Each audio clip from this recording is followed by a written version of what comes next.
तो सांग मैंने पाखापाखि गोटे मस पर आम टाटा मेसीन आज बाहरी बालियापाल मार्केट रे काम करने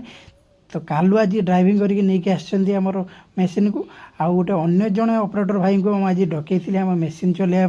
सी मेसीन को आज चलेबे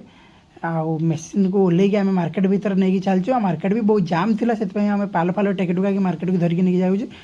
आउ मेसीन भी जा पहुँची कम आरंभ कर सारा आउ यही सब कम कर मेसीन बुझे आउ तो मुझे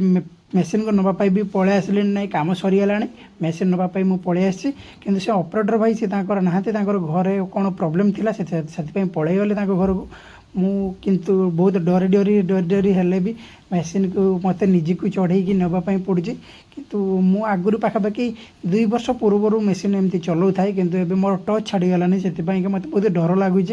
मो आग पचे बहुत धीरे धीरे माने देखिकी नापी मत बहुत नर्भस फिल हो कहीं मु टच जेहतु छाड़गला मोर या सहित तो देखा कौन केत बाट मुझे तो जहाँ भी हो डर डरी हेले भी मु फाइनाली मेसीन टाक लोड कर नहीं सारी तो ये बाहर आम गोटे अन्य साइड को जीवा से गले कम करवा तो एबे जाइए पहुँचली अन्य साइड रे तो आज मिनी ब्लॉग को ये शेष कर